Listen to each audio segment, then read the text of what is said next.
before the PS5 release date, the likes of Microsoft's Xbox One X and Nintendo's Switch will have to contend with other new console launches. While there are some that believe a new PS4 Pro successor could be announced in 2018, others believe the wait could run into 2020. That's because some analysts have predicted Sony looking to the new upgraded console as being able to extend the shelf life of the PS4 brand. This will involve the company dropping the price of the PS4 Pro down a lot in the next few years, but would ultimately keep it a very viable option against the Xbox One X and Nintendo Switch.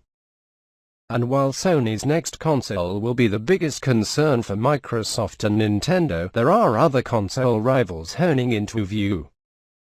While these might not be considered traditional rivals, they could still provide a tasty alternative to those deciding on the next gaming device.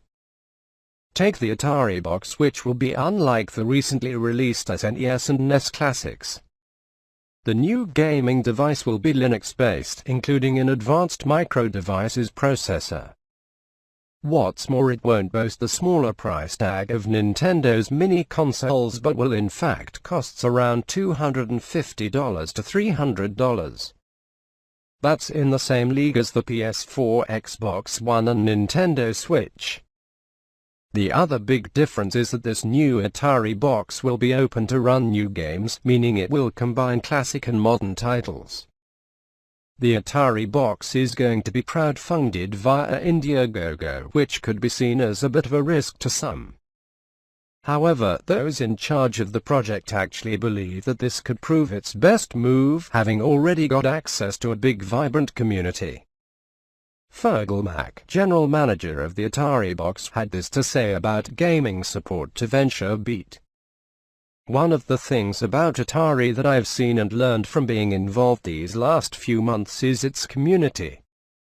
Atari still has this incredible community.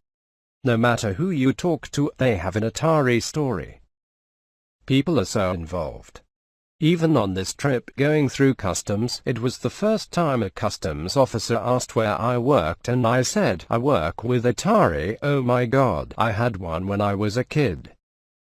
That community has really kept it alive, and bringing this box to market through crowdfunding lets us make the community part of the process. They can be involved and give feedback. I think it's the only way to do it. We'll talk about this use case in a bit, but it's really a different positioning of the TV device. You have to learn and take feedback from real customers. Doing true crowdfunding lets you do that.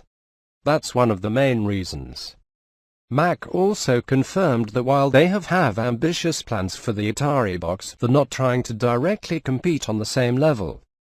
He added, Sony and Microsoft are great companies, the console kings.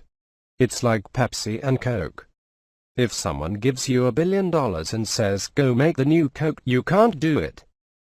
Richard Branson tried it and failed. We're not trying to be those guys. The Ataribox is aiming for launch in 2018. Although there's no guarantee at this point how long the project will take to reach launch readiness.